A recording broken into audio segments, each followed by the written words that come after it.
오늘 말씀은 마태복음 26장 47절부터 56절 말씀입니다. 제가 봉독해 드리겠습니다. 말씀하실 때에 12 중에 하나인 유다가 왔는데 대제사장들과 백성의 장로들에게서 파송된 큰 무리가 칼과 뭉치를 가지고 그와 함께 하였더라.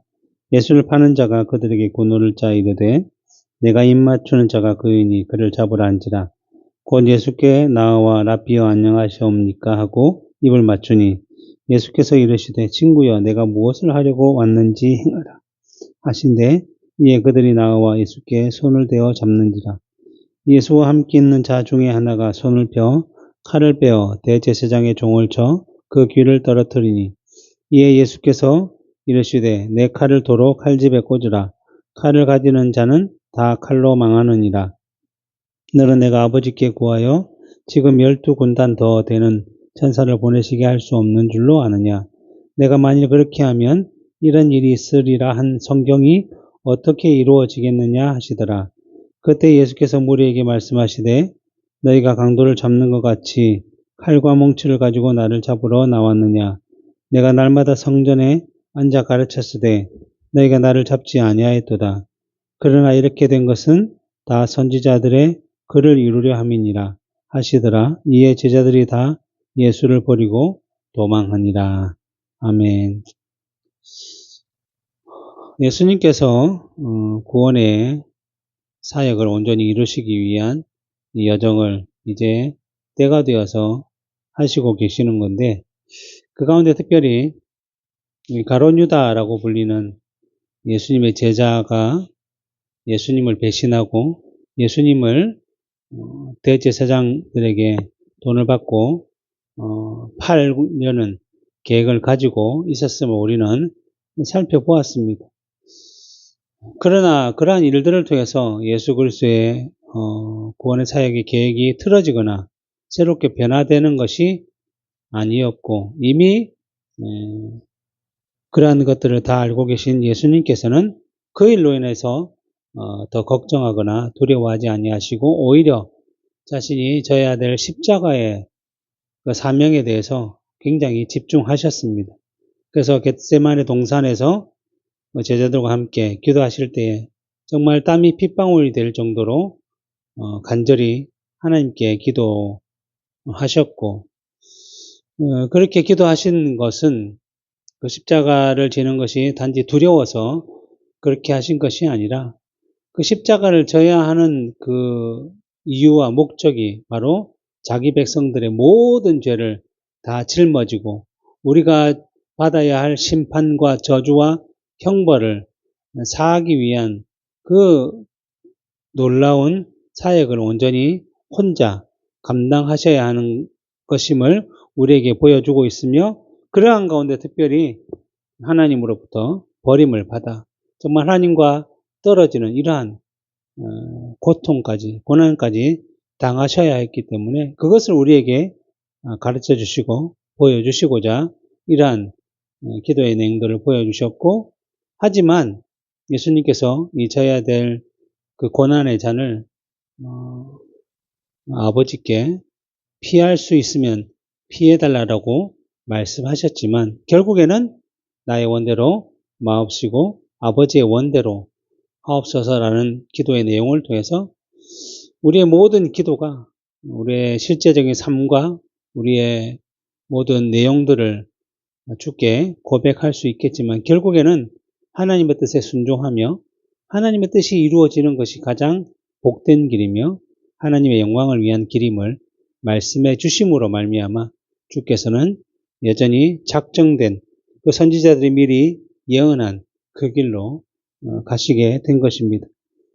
그러면서 이제 그 기도를 마치시고 정말 피곤해서 함께 기도하지 못했던 제자들과 함께 무슨 말씀을 하셨냐면 지난 시간에 마태복음 26장 46절에 일어나라 나와 함께 가자 보라 나를 파는 자가 가까이 왔다. 우리가 이미 알고 있듯이 예수님은 하나님이십니다. 그래서 모든 일을 전지 다 알고 계시기 때문에 가룟 유다가 자신을 파실 것을 미리 알고 계셨고 그리고 이제 그 파는 가룟 유다가 다시 이제 자기를 잡으러 오실 것을 다 알고 계시면서 제자들에게 이렇게 말씀하신 것이죠. 그래서 오늘 본문을 보면 47절 그런 말씀을 하실 때에 나를 파는 자가 가까이 왔다라고 말씀하실 때에 12 중에 하나인 유다가 왔는데 혼자 온 게 아니라 대제사장들과 백성의 장로들에게서 파송된 큰 무리가 칼과 몽치를 가지고 그와 함께 하였더라. 그러니까 가룟 유다가 다시 예수님을 팔고자 하는 무리들에게 그 병력을 얻어가지고 잡으러 왔다라는 것입니다. 근데 예수님이 여기서 기도하고 제자들과 함께 했는지 가룟 유다가 어떻게 알았을까? 라고 하면 오늘 우리가 신약 성경 읽었던 요한복음 18장에 나와 있죠. 18장 2절부터 3절에 보면 그곳은 가끔 예수께서 제자들과 모이시는 곳이므로 예수를 파는 유다도 그곳을 알더라. 유다도 예수님께서 기도하시는 곳을 알고 있었기 때문에 그 백성의 제사장들에게 내가 그곳을 알고 있고 그곳은 또 사람들이 모이지 않는 곳이니 조용히 예수를 잡을 수 있다. 내한테 돈을 주면 내가 그렇게 하겠다라고 이미 했기 때문에 백성들의 그 대제사장들의 그 사람들을 데리고 예수님을 잡으러 오게 된 것입니다. 그리고 오늘 본문 48절 49절에 보면 예수를 파는 자가 그들에게 군호를 짜 이르되 내가 입 맞추는 자가 그이니 그를 잡으라 한지라 곧 예수께 나와 랍비여 안녕하시옵니까 라고 입을 맞추었다 라고 말씀하고 있습니다. 가룟 유다가 예수님을 랍비여라고 부르고 있음을 볼 수 있죠. 지난번 본문 오늘 본문 앞쪽인 지난번 21절에 보면 예수님께서 이제 유월절 만찬을 제자들과 하실 때 뭐라고 했냐면 너희 중 한 사람이 나를 팔리라 고 예수님께서 말씀하셨을 때 제자들이 이 말을 듣고 나서 매우 근심하면서 뭐라고 말했느냐 하면 22절에 보면 각각 여짜오되 주여 나는 아니지요. 예수님 나는 예수님을 팔 사람은 아니지요. 주님 나는 그런 사람이 아니지요. 라고 다 대답을 했습니다. 이들이 예수님을 주여라고 부르는 이유는 뭐냐면 마태복음 16장에서 사람들이 나를 누구라고 하느냐라고 물었을 때 선지자 중에 한 사람으로 생각한다고 대답을 했습니다. 그렇다면 너희는 나를 누구라고 생각하느냐는 질문에 베드로가 거의 대표적으로 대답하기를 주는 그리스도시요 살아계신 하나님의 아들이십니다 라고 하는 신앙 고백을 한 거죠. 그리고 그 대답은 제자들의 공통적인 신앙 고백이었던 것이고 예수님께서는 그들에게 너희가 이렇게 고백할 수 있었던 것은 너희가 나를 3년 이상 따라다니면서 이 공생의 사회 가운데 내 말을 듣고 그리고 내가 행했던 이적과 기적과 뭐 병을 고치고 죽은 자를 살리고 뭐 바람과 바다를 잔잔하게 하고 오병이어를 먹이고 뭐 이러한 여러 가지 경험과 체험을 했기 때문에 그렇게 대답을 할 수 있었던 것이 아니라 이를 내게 하게 한 이는 혈육이 아니요 하늘에 계신 내 아버지이시다라고 말씀해 주셨습니다. 결국 예수 그리스도를 단지 능력이 많은 사람이 아니라 약속된 구원자 메시아라는 것을 알고 고백할 수 있었던 것은 하나님께서 믿음을 선물로 주셨기 때문에 그들이 그렇게 고백을 할 수 있었다라고 말씀을 하고 있는 것이죠. 그런데 그때 그 자리에 누가 같이 있었냐면 예수님을 배신해서 팔아버리는 가룟 유다도 분명히 함께 있었던 것입니다. 그렇게 형식적으로는 그 신앙 고백의 자리에 함께 있었다라고 할 수 있는 것입니다. 그러나 가룟 유다가 그때에는 베드로가 대표로 고백했고 그러한 이유로 함께 신앙 고백을 한 것처럼 여겨졌을 수는 있었겠지만 우리가 신앙이라는 것은 뭐 군대에서 연대 책임을 묻듯이 그렇게 인정하고 넘어갈 문제는 아니라는 것입니다. 신앙은 언제나 개인적이라는 것이죠. 그 사람과 하나님과 1대1의 관계의 문제이지 아버지가 신앙이 좋다고 해서 아들이 무조건 신앙을 물려받는다는 것은 아니라는 것이죠. 그래서 우리가 교회 안에 들어올 때 언제나 세례라는 예식을 통해서 예수 그리스도로 말미암아 우리의 죄가 사함을 받는다는 것을 내가 믿고 그분을 나의 구주로 주인으로 모신다는 개인적인 신앙 고백을 한 후에 예수님과 연합됨을 기억하는 성찬, 즉 우리를 구원하시기 위해 십자가에서 죽으신 그분의 몸과 피를 먹고 마심으로 예수님과 연합됨을 기억하며 감사하는 예식을 하는 것입니다. 이처럼 마태복음 16장 이후에 제자들은 예수님을 구주로 주인으로 이제 여겼기 때문에 오늘 마태복음 20장에서 너희 중 하나가 나를 팔 것이다라고 한 말씀에 주여, 주님, 나는 아니지요라고 대답을 할 수 있었지만 그 중에 예수님을 배신하고 팔아버리는 가룟 유다만 26절에 보면 예수를 파는 유다가 대답하여 이르되 랍비여, 나는 아니지요. 여기서 랍비라는 것은 선생이라는 것이거든요. 가룟 유다는 자신의 마음에 예수님은 구주가 아니라 단지 능력이 많은 선생, 선지자였다는 사실을 밝히고 있음을 우리는 볼 수 있습니다. 전체적으로 교회 안에 있을 때는 예수를 믿고 예수를 따르는 것처럼 보이지만 실제로는 그 마음 가운데 주님을 구주로 모신 사람은 아니었다라고 말하는 것입니다. 그래서 예수님께서 대답하시되 너 말이 맞다 했던 것입니다. 이러한 예수님의 대답에 가룟 유다는 이미 아마 마음이 좀 뜨끔했을 것이지만 그때에 이미 사단이 그의 마음 가운데 들어갔다고 요한복음 13장에서 말씀하고 있듯이 이미 그 마음이 예수님을 팔아버리겠다고 정했고 예수님이 하나님이 아니라 그냥 단지 능력이 많은 선생, 선지자 정도로만 여겼기 때문에 예수님은 내 의도를 알지 못할 거야. 그냥 다른 의도로 한 것일 거야 라고 생각했을 것입니다. 그래서 이후에 제사장 무리에 가서 지금 예수님이 어디에 있는지를 내가 알고 있다고 하면서 무리를 이끌고 온 것입니다. 그러면서 무리와 미리 약속한 대로 예수님께 나아가서 내가 입 맞추는 사람이 바로 그니라라고 하면서 그때도 여전히 오늘 본문에 보면 랍비여 안녕하시옵니까? 라고 부르면서 예수님에 대한 자신의 태도, 자신의 자세, 자신의 마음이 무엇인지를 다시금 확인시켜 주면서 예수님을 지목하여서 그들에게 팔아 넘긴 것입니다. 그리고 그러한 예수님의 악함을 이미 다 알고 계시는 예수님께서 오늘 본문 50절에 뭐라고 말씀하시냐면 예수께서 이르시되 친구여 내가 무엇을 하려고 왔는지 행하라 하신데 이에 그들이 나와 예수께 손을 대어 잡는지라. 가룟 유다는 예수님을 랍비여라고 부르는데 예수님은 가룟 유다를 뭐라고 불렀다고요? 친구여라고 불렀습니다. 친구여는 헬라어로 하면 헤타이로스라는 단어인데 신약에는 마태복음엔 딱 3번만 나옵니다. 이 마태복음에만.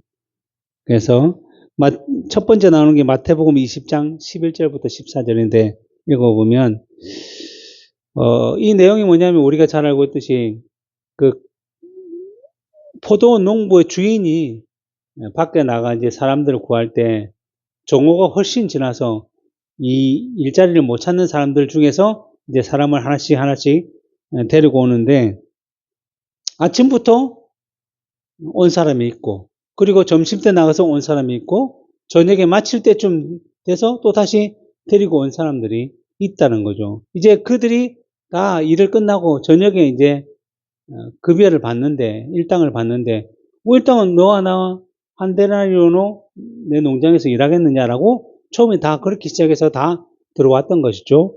근데 이제 마지막에 결산을 할 때 제일 마지막에 들어온 사람에게 한 데나리온을 주니까 처음 왔던 사람이 생각하기를 자기는 한 데나리온을 약속을 했지만 저 사람 늦게 온 사람이 한 데나리온을 받으니까 그러면 나는 좀 더 많이 받겠다라고 생각을 한 거죠. 그런데 여전히 한 데나리온이라는 급여를 주니까 11절 보면 받은 후 집주인을 원망하여 이르되 나중 온 이 사람들은 1시간밖에 일하지 아니하였거늘 그들을 온종일 수고하며 더위를 견디도 우리와 같게 하였나이다. 주인이 그 중 한 사람에게 대답하여 이르되 친구여. 내게 잘못한 것이 없다. 내가 나와 한 데나리온 약속을 하지 아니하였느냐.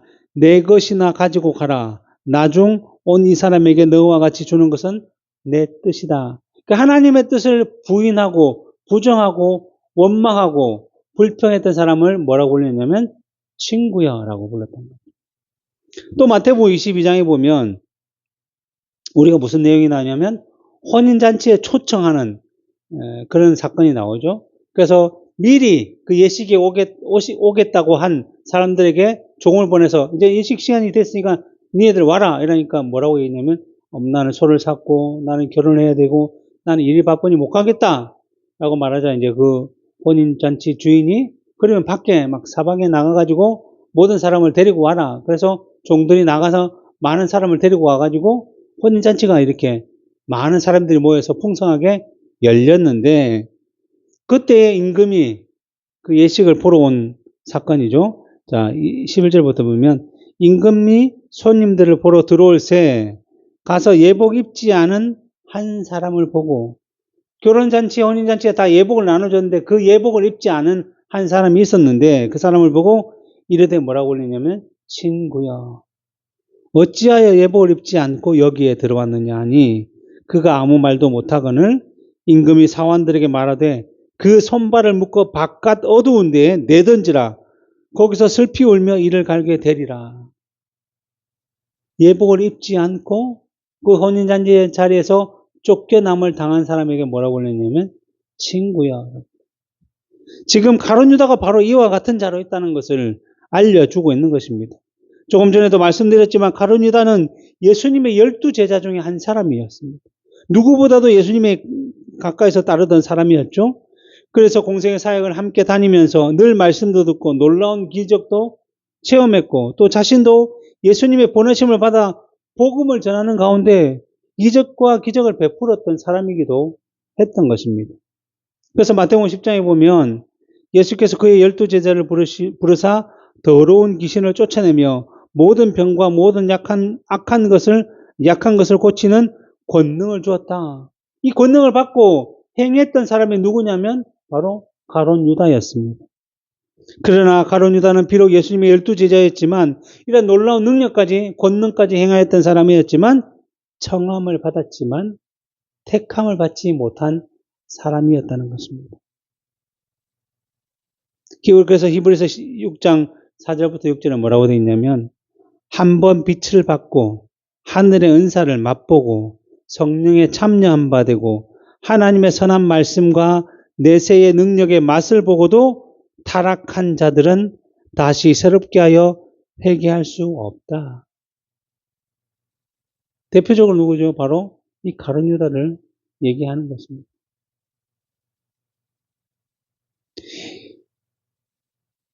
예수님이 주시는 권능까지 체험했지만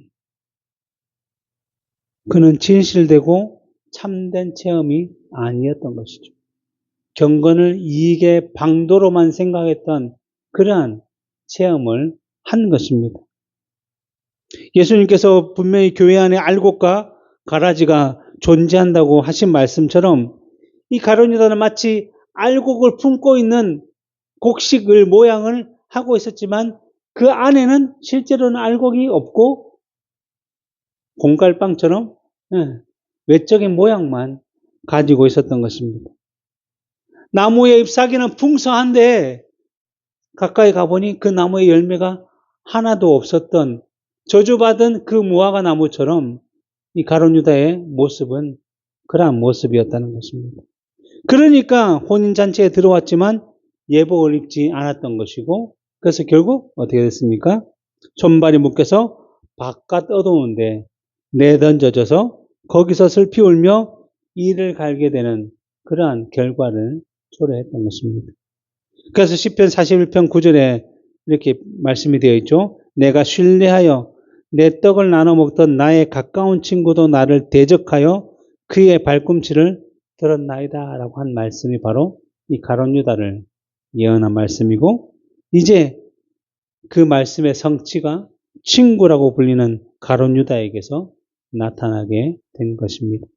그래서 칼빈 목사는 이러한 일에 대해서 그리스도께서는 사탄이 밖으로는 그의 졸개들을 동원해서 공개적으로 우리와 교회를 공격하고 안으로는 외식하는 자들을 이용해서 우리와 교회를 은밀하게 무너뜨리고자 할 때에 이 두 가지를 통해서 우리가 두려워하는 것이 아니라 이 두 가지 시험을 통해서 우리의 믿음을 단련시키신다라는 사실을 알아야 한다.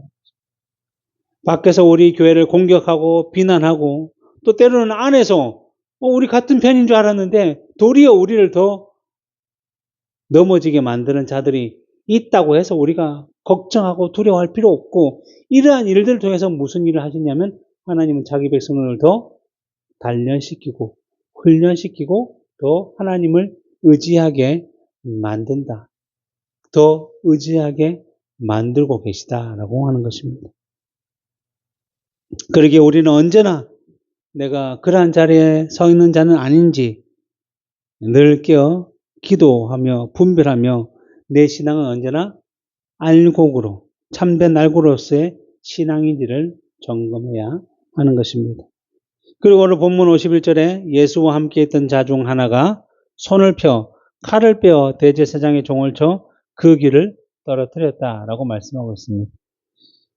우리가 읽은 요한복음 18장에 보면 분명히 누가 했는지를 나와 있는데 이에 시몬 베드로가 칼을 가졌는데 그것을 빼내어 대제사장의 종을 쳐서 오른편 귀를 베어버리니 그 종의 이름은 말고라. 칼을 흔든 사람과 칼을 맞은 사람을 분명하게 기록하고 있죠. 이처럼 우리 성경을 통해서 늘 이 베드로의 좀 다급한, 조급한 성격을 우리가 분명히 볼 수 있고 다혈질적인 것을 잘 알고 있지만 아마 다른 제자들도 그러한 마음을 가지고 있었지만 급한 이제 베드로가 먼저 한 것이죠. 이러한 이들의 급한 마음과 행동은 언제나 살펴보면 하나님과 예수님의 뜻을 이루는데 반대 방향으로 나가는 것을 우리는 보아왔습니다. 예수님께서 십자가에서 죽으시고 3일 만에 부활하실 것을 처음에 알리셨을 때에 갑자기 베드로가 이러한 일이 주님께 일어나서는 안 됩니다. 그건 내가 바라지 않습니다. 안 일어났으면 좋겠습니다. 라고 얘기하자 예수님으로부터 사단아 내 뒤로 물러가라. 너는 나를 넘어지게 하는 자로다. 사람의 생각으로 하나님의 일을 막는다라는 책망을 받았습니다. 그리고 이제 예수님께서 십자가 지시기 위해 제사장 무리에게 잡히면서 너희는 이제 모두 나를 버리고 도망할 것이다 라고 말씀하실 때에도 제자들 중에 베드로가 먼저 나는 죽어도 주님과 함께 죽지 내 주님을 배반하지 않겠습니다. 그래서 예수님은 그 베드로를 경고하시기 위해서 베드로 너는 특히 오늘 밤 닭 울기 전에 나를 3번이나 부인할 사람이야 라고 말하는데도 전혀 그 말을 듣지 않고 큰 소리치며 주와 함께 죽을지언정 나는 그렇게 하지 않겠습니다. 다른 제자들도 그렇게 고백을 했죠. 물론 이러한 베드로와 제자들의 마음은 진실이었을 것입니다. 마음으로는 예수님 같이 있으면 죽을까 이런 생각해서 그냥 겉으로만 거칠애로 이렇게 한 것이 아니라 실제로 마음은 그 당시의 마음은 난 예수님과 함께 죽을 수 있어 라고 생각한 마음이었을 것입니다. 그리고 이 가룟 유다가 사람들을 데리고 왔을 때 말고에 길을 친 것도 내가 지금 이들과 싸워서 죽는다 할지라도 예수님과 함께 있을 것이다 라고 생각한 마음으로 그렇게 했을 것입니다. 그러나 중요한 것은 베드로와 제자들의 이러한 열심은 진리를 따라 영적인 방식에 따른 열심이 아니라 단지 세상적인 친분 관계에 따른 세상적인 방식과 열심이었다라는 것입니다. 앞에서도 말씀드렸듯이 이처럼 세상적인 열심, 사람의 열심은 언제나 하나님의 일, 하늘나라의 원리와는 상관이 없는 방향으로 나아간다라는 것입니다. 그래서 로마서 10장 2절부터 3절에 이렇게 되어 있죠. 내가 증언하노니 그들이 하나님께 열심히 있으나 올바른 지식을 따른 것이 아니니라. 하나님의 의를 모르고 자기의 의를 세우려고 힘써 하나님에 의해 복종하지 아니하였느니라. 사람의 열심, 사람의 방식, 자기 열심은 하나님의 의와 진리를 따른 것이 아니기 때문에 하나님의 의를 모르고 자기의 의를 세우는 방향으로 나아갈 수밖에 없다는 것이며, 결국에는 그 일이 힘써서 하나님의 일을 방해하고 막는 길로 나아가게 된다는 것입니다. 그러므로 우리가 기억해야 할 것은 우리의 봉사와 우리의 섬김이, 우리의 신앙생활과 모습이 하나님의 뜻을 따라 하나님의 기쁨이 되도록 하려면 반드시 하나님의 명령, 그 계명, 그 말씀대로 그 말씀을 의존할 때에 그렇게 살아갈 수가 있다는 것입니다.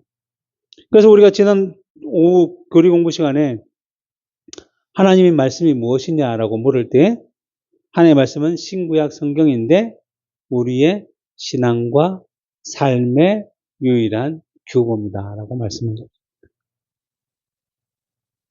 그러기에 언제나 우리의 판단과 결정은 항상 하나님의 말씀을 따라 그것을 기준으로 삼아 결정하고 판단할 때에 하나님께서 기뻐하시는 방향으로 나아가는 것이지, 그렇지 않으면 언제나 내가 하나님의 일을 생각하지 아니하고 도리어 사람의 일을 생각하는도다 라는 책망을 받게 된다는 것입니다. 그래서 칼빈 목사도 이에 대해서 이것으로부터 또다시 분명해지는 것은 우리는 십자가를 지기보다는 싸우고자 하는 성향이 훨씬 더 강하고 싸우는 데에 한층 더 용감하기 때문에 우리의 열심이 지나쳐 적절한 정도를 벗어나 절제되지 않는 일이 벌어지지 않도록 하기 위해서는 주님이 무엇을 명령하시는지, 주님이 우리 각 사람에게 무엇을 요구하시는지를 늘 깊이 숙고해야 한다.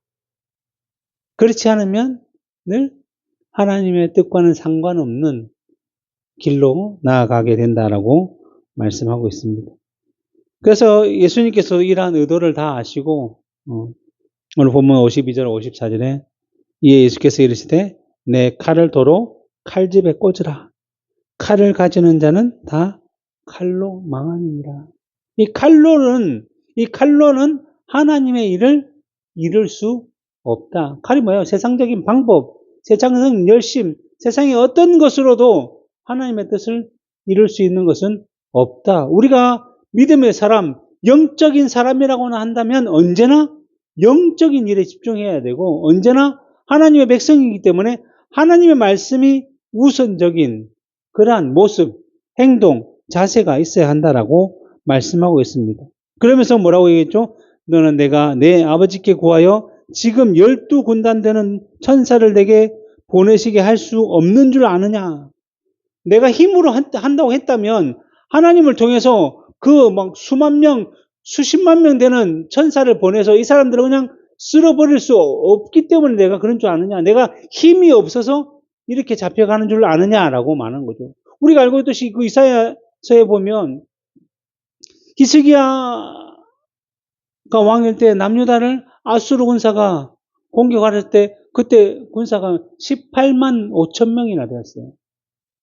그 조그만 나라인 남유다가 곧 멸망당할 것 같을 때 히스기야가 기도했을 때 하나님은 죽음의 사자를 통해서 그 18만 5천 명을 하루아침에 그냥 죽여버렸어요. 이런 것이 바로 하나님의 능력인데 그 하나님이신 예수님께서 이 사람이 몇 명 칼 들고 망치를 들고 왔다고 해서 못 이기겠습니까? 이 일이 그렇게 행하는 일이 아니라는 것을 이미 예수님께서 계속적으로 말씀해 오셨고 그 말씀이 구약에 이미 예언되어 있음을 계속적으로 말씀해 오신 것처럼 지금 베드로 그 제자들에게도 이것이 하나님의 방식이 아님을 보여주시고 우리는 언제나 우리의 방식이 아닌 하나님의 방식으로 일해야 함을 말씀해 주셨습니다. 그러면서 이렇게 얘기하죠. 내가 만일 그렇게 하면 너가 힘으로써 이 사람을 다 물리친다고 해서 네가 싸움을 잘해서 이 모든 사람을 다 물리친다고 하자. 그래서 다 물리쳤다고 하자. 그렇게 하면 이런 일이 있으리라 한 성경이 어떻게 이루어지겠느냐. 이미 마태복음 16장에 베드로가 주님 지금 죽으시면 안 됩니다라고 한 말이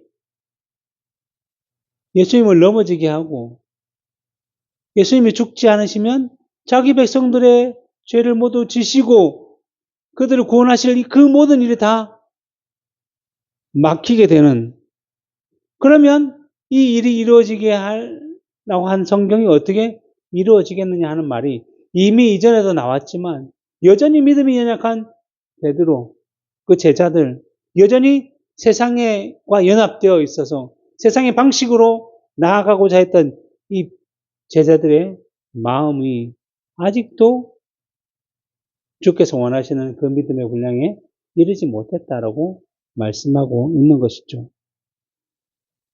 예수님께서는 자기 백성들의 죄는 멸하시지만 그들은 구원하시고자 하셨던 것입니다. 그러기에 죄인을 벌하여 죽이는 심판은 죄를 처리하는 한 가지 방법은 될 수 있지만 이 방법으로는 죄인된 자기 백성들 전부를 구원하고 살리지는 못했다는 것입니다. 죄를 구원하는 일에, 죄인을 살리면서 죄를 정복하는 일에는 칼의 힘이, 세상적인 일이, 세상적인 그것들이 요구되지 않는다라고 말씀하는 것입니다. 이 땅의 차원의 어떠한 무력으로는 이룰 수 없다는 뜻만 아니라 죄를 벌하여 죽이는 심판만으로는 이처럼 선하고 은혜로운 그 하나님의 뜻과 목적을 이룰 수가 없다라는 것이죠. 그러면 이 세상에 있는 모든 사람들은 다 죽여야 되죠. 죄를 벌하기 위해서는. 그런데 하나님의 방식은 그것이 아니라는 거죠. 죄를 처리하면서도 죄인을 살리기 위해서는 예수님께서 십자가에서 자기 백성들의 죄를 모두 지시고 죽으시는 그 길, 그 한 길, 그거 외에는 다른 방법은 없다라는 것입니다. 그래서 예수님께서 내가 만일 그렇게 하면 이런 일이 있으리라 한 성경이 어떻게 이루어지겠느냐라고 말씀하시는 것입니다. 하나님께서 이 땅에서 죄악을 멸하시되 그 가운데 자기 백성들을 구원하여 살리고자 하시는 이 은혜로운 뜻을 선지자를 통해서 알리셨고 그 약속하신 것이 이루어지도록 하기 위해서 예수님께서 때를 따라 여기까지 오셨는데 이 마지막에 그것을 막는다면 그것이 어떻게 이루어지겠느냐라고 말씀하시는 것입니다. 그래서 예수님께서는 이 제자들을 말리셨고 그들의 흥분을 가라앉힐 수 있도록 말씀하시면서 특히 누가복음 22장 51절에 보면 이렇게 됐어요. 예수께서 일러 이르시되 이것까지 참으라 하시고 그 귀를 만져 낫게 하셨다. 이 말구의 귀를 다시 붙여주셨다는 거예요. 그러면서 제자들에게는 너희는 이것까지 참아야 된다. 그리고 나서 오늘 본문 55절에 그때 예수께서 무리에게 말씀하시되 너희가 강도를 잡는 것 같이 칼과 뭉치를 가지고 나를 잡으러 왔느냐. 내가 날마다 성전에 앉아 가르쳤으되 너희가 나를 잡지 아니하였도다 라고 말씀하셨습니다. 그 이전에 예수님을 잡지 못했던 이유가 무엇입니까? 예수님께서 구원을 이루실 때가 아직 안 되었기 때문에. 요한복음 7장 30절에 보면 그들이 예수를 잡고자 하나 손을 대는 자가 없으니 이는 그의 때가 아직 이르지 아니하였습니다 라고 말씀하고 있고 요한복음 10장 39절에서는 그들이 다시 예수를 잡고자 하였으나 그 손에서 벗어나 나가시니라 라고 하심으로써 그들이 잡고자 해도 잡지 못했던 것은 다 하나님의 때가 아직 아니었기 때문에 그렇게 했다는 것입니다. 그러나 이제 그 약속한 때 자기 백성들의 모든 죄를 지시고 죽으심으로 구원을 이루실 때가 되었기 때문에 오늘 본문 56절에 그러나 이렇게 된 것은 다 선지자들의 글을 이루려 함이니라 하시더라. 이에 제자들이 다 예수를 버리고 도망하니라. 이 선지자들의 글이라는 것은 구약 성경이라는 거죠. 그리고 그 메시아 예수 그리스도에 대한 구약의 모든 약속들이 이제 그 약속을 온전히 이루실 때가 되었다라고 말씀하고 있는 것입니다. 그 중에 대표적인 것을 살펴보면 이사야 53장 8절부터 12절 그는 곤욕과 신문을 당하고 끌려갔으나 그 세대 중에 누가 생각하기를 그가 살아있는 자들의 땅에서 끊어짐은 마땅히 형벌을 받을 내 백성의 허물 때문이라 하였으리요. 그는 강포를 행하지 아니하였고 그의 입에 거짓이 없었으나 그의 무덤이 악인들과 함께 있었으며 그가 죽은 후에 부저와 함께 있었도다. 여호와께서 그에게 상함을 받게 하시기를 원하사 질고를 당하게 하셨은즉 그의 영혼을 속건제물로 드리기에 이르면 그가 씨를 보게 되며 그의 날은 길 것이요 또 그의 손으로 여호와께서 기뻐하시는 뜻을 성취하리로다. 그가 자기 영혼에 수고한 것을 보고 만족하게 여길 것이라. 나의 의로운 종이 자기 지식으로 많은 사람을 의롭게 하며 또 그들의 죄악을 친히 담당하리로다. 그러므로 내가 그에게 존귀한 자와 함께 몫을 받게 하며 강한 자와 함께 탈취한 것을 나누게 하리니 이는 그가 자기 영혼을 버려 사막에 이르게 하며 범죄자 중 하나로 헤아림을 받았습니다. 그러나 그가 많은 사람의 죄를 담당하며 범죄자를 위하여 기도하였느니라. 주께서 이 모든 예언대로 자기 백성을 위한 모든 죄를 담당하시고 그 모든 모욕과 수욕과 고난과 고통을 다 당하심으로 말미암아 우리가 나음을 입었고 우리가 구원을 받게 된 것입니다. 이처럼 자기 백성들의 구원을 이루시기 위한 발걸음을 옮기시기 위해 가룟 유다의 배신으로 제사장이 보낸 무리에게 이제 잡히게 되었던 것이고 그 후에 제자들은 모두 말씀처럼 다 도망을 하게 된 것입니다. 어떻게 보면 제자들의 도망이나 가룟 유다의 배신이나 뭐 어느 정도 차이는 있을 수 있겠지만 그냥 놓고 보면 모두 다 예수님을 배반한 모습이라고 할 수 있는 것이죠. 하지만 가룟 유다와 나머지 제자들에게 나타난 열매는 그 이후에 나타난 열매는 너무나 달랐다는 것입니다. 도망간 나머지 제자들은 그 중에 베드로는 예수님을 3번이나 부인하고 저주하고 맹세까지 하는 일도 저질렀지만 우리가 알고 있듯이 그 후에 정말 눈물로 깊이 회개를 했던 것이고 나머지 제자들도 예수님의 말씀처럼 갈릴리에 가서 부활하신 주님을 다시 만나게 된 것입니다. 그러나 가룟 유다는 그렇지 못하고 자신의 배신에 대해서 정말 후회하기는 했지만 회개는 하지 못했기 때문에 갈릴리로 가지 못했던 것이고 그렇게 좋아하던 돈조차 제사장들의 무리에게 도로 던지고서는 목을 메어 자살하게 된 것입니다. 이처럼 하나님께서는 자기 백성들에게는 동일한 죄된 모습에 대해서 그 일을 통해서 그들을 시험하시고 훈련시키심으로 더 죄된 모습, 열매를 통해서 회개하며 돌이켜 주님을 찾고 의지하고 바람으로 그들의 믿음이 더 단련되고 성숙해지도록 은혜를 베푸신다는 것입니다. 그래서 시편 103편 10절부터 13절에 뭐라고 되어 있냐면 우리의 죄를 따라 우리를 처벌하지는 아니하시며 우리의 죄악을 따라 우리에게 그대로 갚지는 아니하셨으니 이는 하늘이 땅에서 높음같이 그를 경외하는 자에게 그의 인자하심이 크시도다. 그러니까 하나님께서는 언제나 택한 자기 백성들로 하여금 하나님을 경외하는 삶을 살아가도록 인도하시고는 그렇게 하신 자기 백성들에게 인자를 베푸신다는 것입니다. 그리고 어디까지 베푸시는가 하면 동이 서에서 먼 것 같이 우리의 죄과를 우리에게서 멀리 옮기셨으며 아버지가 자식을 긍휼히 여김같이 여호와께서는 자기를 경외하는 자를 긍휼히 여기신다.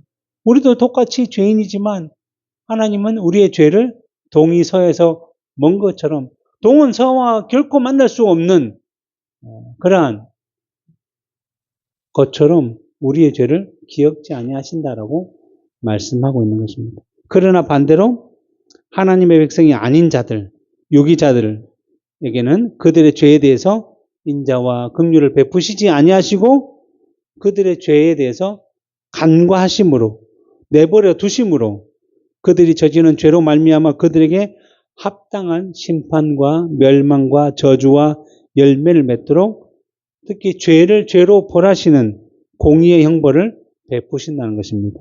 그래서 예레미야 14장 10절에 보면 여호와께서 이 백성에 대하여 이와 같이 말씀하시되 그들이 어그러진 길을 사랑하여 그들의 발을 멈추지 아니하므로 여호와께서 그들을 받지 아니하시고 이제 그들의 죄를 기억하시고 그 죄를 벌하시겠다. 하나님의 택함 받은 자는 그 죄를 기억하지 아니하신다고 하셨고, 하나님의 택함을 받지 못한 유기자들은 하나님은 반드시 그 죄를 기억하신다 라고 말씀하시고, 동일하게 죄는 짓지만 자기 백성들은 은혜로 동의서에서 먼 것처럼 죄를 기억지 아니하시지만 그 악인들에게는 반드시 죄를 기억하시고 그 죄를 벌하신다라고 말씀하는 것입니다. 말씀을 맺도록 하겠습니다. 예수님께서는 가룟 유다의 배신으로 제사장의 무리에게 잡히셨습니다. 그러나 이 일은 제사장과 같은 종교 지도자들, 그동안 예수님의 사역에 대해서 반대하고 비난하고 핍박했던 그들의 완벽한 계획에 의해서 마치 함정에 빠지듯이 변환간 예수님께 이러한 일들이 일어난 것은 아니었습니다. 이러한 일은 오늘 말씀의 제목처럼 이미 구약의 선지자들의 글에 그 말씀에 기록되었던 일이었던 것이고, 더 나아가면 창세전에 삼위일체 하나님의 기쁘신 뜻을 따라 작정된 일이 이제 섭리를 따라 때를 따라 이루어지고 있는 일이라는 것입니다. 그러기에 믿음이 강하고 담대한 사람이라고 한다면 이러한 일들을 통해서 두려워하거나 무서워하거나 제자들처럼 자기 살겠다고 도망하지 아니하고 이 일을 통해서 선하게 이루실 하나님의 섭리를 믿고 확신하며 더욱더 하나님을 의지하며 살아갈 것입니다. 그러나 그 당시에 제자들이나 오늘날 이 모든 것을 성경을 통해서 이미 알고 있는 우리들은 여전히 믿음이 약하고 어리기 때문에 지금 우리의 인생에 일어나는 여러 가지 힘들고 어렵고 곤란한 장애물과 같은 일이 생기면 늘 주님의 방식으로부터 그 하나님의 방법으로부터 도망하여서 세상적으로 또 세상적인 방식을 따라 세상의 경험을 따라 먼저 이 일들을 생각하고 판단하고 해결하고자 하며 힘쓰며 그로 인해서 근심과 걱정과 두려움에 사로잡혀 살게 된다는 것입니다. 그러나 예수님께서 제자들에게 칼을 사용하고자 하는 자는 칼로 망한다라고 말씀하셨듯이 하나님의 백성이 이 세상의 방식을 따라 살아가고자 한다면 망하는 길로, 심판의 길로 갈 수밖에 없다라는 것입니다. 물론 하나님의 백성이기에 심판을 받는 길로 가지는 않겠지만 다시 돌아오며 회개하기 위해서는 정말 더 큰 채찍과 매를 맞고 돌아오게 될 것입니다. 그러기에 예수님께서 이 고난의 잔을 피하지 아니하시고 하나님께 기도하며 아버지의 원대로 이루어지기를 기도하셨던 것처럼 정말 그래서 하나님의 뜻이 이루어지는 길로 걸어가셨던 것처럼 우리도 지금 당장 현재의 모습과 상황만을 바라보는 것이 아니라 언제나 자기 백성들을 협력하여 선을 이루시는 그 자리로 인도하시는 그 약속의 말씀을 믿고 살아갈 수 있도록 우리 자신이나 세상이 아닌 사도와 선지자들의 글에 기록하신 그 하나님의 말씀만 우리의 신앙과 삶의 유일한 규범으로 믿고 의지하며 살아가야 할 것입니다. 기도하겠습니다.